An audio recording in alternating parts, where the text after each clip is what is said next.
is allowed. I told you this was a girls' party, babe. From the National Guard. You being deployed? Who's gonna take care of Lindsay? I will, baby. You're going away, Mommy? I'll be back before you know it. In no time at all. 3 months later, Dana returned home, only to be met with her daughter's fear of her prosthetic arm. We're all gonna get used to it. I don't like it. It's weird.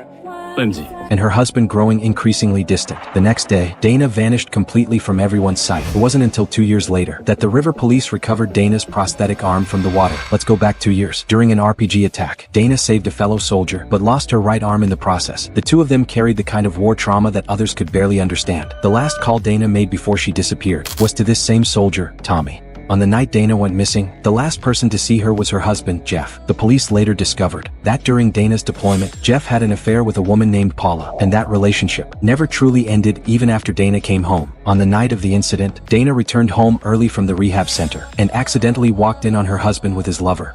Look, Dana. So I've been busting my ass trying to learn how to brush my teeth again, and this is what you're doing? She completely lost control, threatening to take her daughter and leave the family forever. All of this gave Jeff a powerful motive to keep his daughter. He might have been willing to do anything. I've never done this before. Men come in, they watch your tape. If they like it, they make you a tape. You watch it. If you like it, you go out. Great. Our service doesn't work for everyone. People can be really superficial, but it's inner beauty that counts in the end. Martha, an overweight girl, recorded a dating video full of hope. She wanted to win over strangers with her sweet, healing smile. But not long after, the cheerful girl was shot dead on a quiet, deserted street. The crime scene was isolated, and the case was quickly shelved, remaining cold for 17 years. 17 years later, a con artist named Raymond took his own life at home. Before he died, he left no note. He simply sat on the couch, repeatedly watching Martha's dating video. This discovery could not be ignored by the police. Strangely, when Martha was murdered, the authorities had investigated several suspects, but Raymond was not among them. So why did this con artist obsessively watch Martha's video in his final moments? What connection did he have with her? To find answers, the police contacted Martha's former roommate, Stephanie, and showed her a photo of Raymond. Stephanie immediately recognized the handsome man, but quickly clarified that she had never met him in person, only seen him in the video. Back then, Martha was addicted to romance novels. Stephanie encouraged her to go out and try to meet real men, so she and Martha recorded that dating video together. Soon after, Martha received the only video expressing love addressed to her. The man in the video was Raymond. Well, if that's not corny as hell, maybe you'd like to meet me in person. He expressed intense affection for her and wanted to meet in person. Stephanie, however, thought a man like Raymond could never truly fall for a girl like Martha. She advised Martha not to daydream and to wait for her real Prince Charming. Whether Martha eventually met Raymond in person, Stephanie did not know. Later, Stephanie handed over Martha's personal belongings to the police. Most of them were romance novels, showing Martha's deep desire for love. While going through the books, Lily discovered a hidden diary. In the diary, Martha wrote that she had not followed Stephanie's advice that day and decided to meet Raymond in person. At the time, she had no real hope for the relationship, but when she met Raymond, she discovered he was also an orphan, and they quickly found common ground. Raymond told her that she resembled his deceased mother. It was this remark that made Martha fall in love with him. Tragically, the diary stopped abruptly, and the rest of the pages had been deliberately torn out. As the investigation continued, the police discovered a hidden room in Raymond's house. The walls were covered with photos and information of women, including Martha. It was clear this was Raymond's scam workshop. He would research women in advance, carefully design dating traps, cater to their preferences, and lure his targets into his schemes. Even more chillingly, 5 of the women Raymond scammed had already died. The police investigated their deaths. It turned out that all 5 died in hit-and-run accidents in 1989. Before their deaths, each had withdrawn her savings. Since the 5 women came from different states, no one had previously connected them. Now it seemed clear. These deaths were not coincidental. They were likely murdered after Raymond swindled them out of their money. Yo, T, what you doing? It's called doubling down. Hit me. Man, T, you can't double down on those 17. You gonna bust. Never 10 since I beat every hand here. It's your money, fool. Thought I said hit me. 21. What you got? Damn.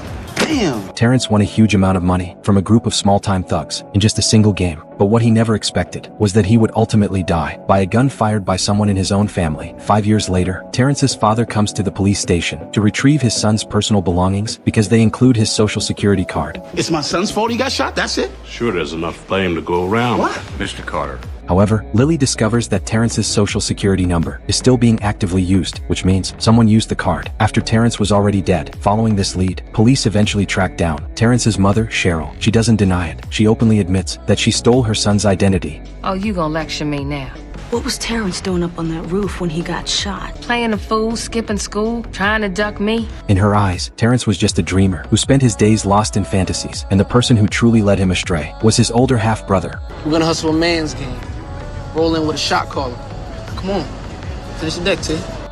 Terrence was counting cards? Some stupid corner hustle up to no good. Michael. Lily then finds Michael and questions him about the gambling game. Even recalling it now, Michael is still shaken. He admits that the game was organized by a major drug cartel. Back then, the two brothers had found themselves a powerful backer. That night, they met Durant for the first time. Michael bragged to him about his younger brother Terrence's card-counting skills, but Durant wasn't interested at all until the very next moment. Terrence simply stood at the doorway and, by observation alone, cracked the electronic lock to Durant's apartment. In that instant, Durant finally realized the boy's true value. How'd you get that last number? Keypad lock a combo. If we can get it done under 10 minutes. Was I talking to you? He didn't take Terrence to a casino. Instead, he led him down a very different path. Like I said on the phone, I need 8 girls. The younger, the better. This one's teeth are a rotten mess. You gotta get off the meth, honey. I'll take the first 2. 10,000. 8. I still need 6 clean girls. Get me another 8,000. I'll deliver them tomorrow. It's a done deal. NYPD, nobody move! Benson arranged to meet Alec under the pretense of purchasing the girl. His real goal was to uncover her true identity. Not long ago, the police had recovered a body from the river. The autopsy report revealed 2 crucial details. First, the victim was 14 years and 2 months old. Second, hair isotope analysis showed she had been in New York for the past 2 months, after living in Ukraine for most of her life. Based on this, the authorities zeroed in on the human trafficking gang's ringleader, Alec. In the interrogation room, Alec firmly denied any involvement in the murder. I'm helping them find jobs. Like you helped this girl? Wasn't me. He claimed he was in Miami at the time of the crime, with a perfect alibi, but he did provide one key piece of information. She wasn't one of mine, but I do know her. So who is she? We need an arrangement first. Cough up a name. Nothing. I don't know if you've noticed, but your balls are in a vice right now, pal. The girl's name, Eliza. She was a math prodigy who had once appeared in a Ukrainian newspaper. Agents quickly rushed to Eliza's school and located her best friend, but her story was full of holes. She claimed Eliza often sneaked out of school in revealing clothing and hinted that Eliza's father, Joseph, had been abusive. Joseph, however, was a complete fraud. Eliza's sister, Katrina, exposed their father's horrifying greenhouse method. He forced them to study day and night. Any act of defiance was punished by making them kneel on raw rice until their knees bled. Katrina had an IQ of 135, yet in her father's eyes, she was still useless. I wanted to take her away from Papa, but Morewood is just as bad. The pressure is too intense. We heard that things came easy to her. No, the pressure to make money. Eliza, on the other hand, was considered a genius on the Einstein level. With an IQ of 165, her scholarships and competition winnings were all taken by their father to cover gambling debts. Hey, you tried knocking some sense into her? Sorry. So you beat her to death. And you dumped your own daughter's body into the river. Get back down, Joseph! Get out! Get down! Faced with irrefutable evidence, Joseph broke down mentally. Believing he had killed his daughter, he frantically banged his head against the interrogation room wall and passed out. However, on the night of the crime, he was in Atlantic City, gambling heavily, leaving him no opportunity to commit the murder. Joseph was cleared of suspicion. The police soon discovered a new lead. Eliza's roommate, Jennifer, was not really her friend.